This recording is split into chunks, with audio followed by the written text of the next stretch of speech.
Sean, ഈ വിഷയത്തെപ്പറ്റി ഏറ്റവും അധികം ആധികാരികമായി സംസാരിക്കാൻ കഴിയുന്ന ഒരു പക്ഷേ ഷോൺ ജോർജിനാകും. ഷോൺ നടത്തിയ പോരാട്ടങ്ങൾ. എന്നാലും ഇപ്പോൾ ഈ വിഷയത്തിൽ നോക്കൂ, കേരളം ഞെട്ടുന്ന വിവരങ്ങളാണ് പുറത്തുവരുന്നത്. മുൻ മുഖ്യമന്ത്രി, ഇപ്പോഴത്തെ പ്രതിപക്ഷ നേതാവിന്റെ മകൾ ഒരു ഹവാല ഇടപാടുകാരിയാണെന്ന്. എങ്ങനെയാണ് ഇഡിയുടെ നിർണായകമായ കണ്ടെത്തൽ ഈ കേസിൽ നിർണായക വഴിത്തിരിവാകുന്നത്? എങ്ങനെയാണ് ഈ വിഷയത്തെ ഷോൺ നോക്കിക്കാണുന്നത്? ഇത് ഞാൻ മുമ്പ് നേരത്തെ സൂചിപ്പിച്ചുവല്ലോ, കരിമണ്ണൽ ഇടപെടലുമായി ബന്ധപ്പെട്ട് നമുക്കുള്ള മാസപ്പടി വിവാദം ഒരു മഞ്ഞുമലയുടെ അറ്റം മാത്രമാണ്. ദുബായ് കേന്ദ്രീകരിച്ച് UAE കേന്ദ്രീകരിച്ച് വീണയുടെയും പിണറായി വിജയന്റെയും സാമ്പത്തിക ഇടപാടുകൾ കേരളത്തിൽ കഴിഞ്ഞ കാലങ്ങളിൽ നമ്മൾ ഏതൊക്കെ വിവാദ കമ്പനികളെ കുറിച്ച് കേട്ടിട്ടുണ്ടോ ആ കമ്പനികളുടെ എല്ലാ അക്കൗണ്ടുകളിൽ നിന്നും പൈസ ഭാഗത്തോണ്ട് കോടിക്കണക്കിന് രൂപ അവിടുന്ന് അമേരിക്കയിലേക്ക് കാനഡയിലേക്ക് ട്രാൻസ്ഫർ ചെയ്തിട്ടുണ്ട്. അപ്പൊ ഇതൊക്കെ ഞാൻ പറയുമ്പോൾ ഒരു സത്യം പറയാൻ സാധാരണ ഏത് മനുഷ്യരും ഒരു കെട്ടുകഥ പോലെ തോന്നി.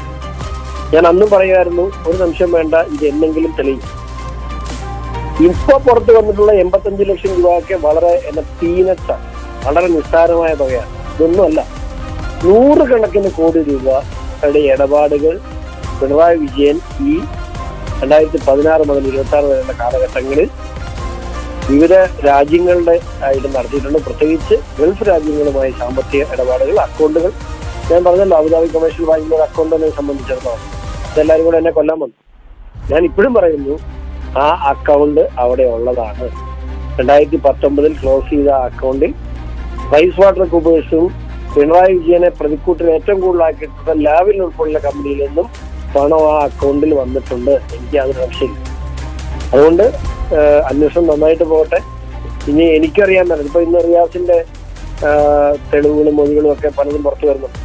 എനിക്കറിയാൻ മേലാത്ത കാര്യം, അതുകൊണ്ട് അതിനകത്ത് അഭിപ്രായം പറയാം. പക്ഷെ ഇന്ന് റിയാസ് രംഗത്ത് വന്നപ്പോൾ ഒരു കാര്യം എടുത്തു പറയാതിരിക്കാൻ പറ്റില്ല. അദ്ദേഹത്തിന് വീണനെ ചോദ്യം ചെയ്ത സമയത്തോ റെയ്ഡ് നടത്തിയ സമയത്തോ ഇത്തരത്തിൽ പ്രതികരിക്കാത്ത റിയാസ് ഇന്ന് റിയാസിന്റെ സുഹൃത്തുക്കളുടെ വീടുകൾ റെയ്ഡ് ചെയ്തപ്പോ ഇത്തരത്തിൽ ചാടി പ്രതികരിച്ചിട്ടുണ്ട് എങ്കിൽ അതിനകത്ത് എന്തോ ഉണ്ടെന്ന് ഞാൻ ഇപ്പൊ സംശയിക്കുന്നു. പിന്നെ മാത്രമല്ല, ഈ റിയാസിന്റെ കയ്യിൽ നിന്ന് എന്തെങ്കിലും രേഖ കിട്ടിയിട്ട് റിയാസിനെ പ്രതിയാക്കേണ്ടതല്ല ED ഈ സുഹൃത്തുക്കളുടെ വീടുകളിലേക്ക് റെയ്ഡ് നടത്തി. അല്ലെങ്കിൽ റിയാസിന്റെ കൂടെ ക്ലാസ്മേറ്റ്സ് എന്ന നിലയിലല്ല റെയ്ഡ് നടത്തി.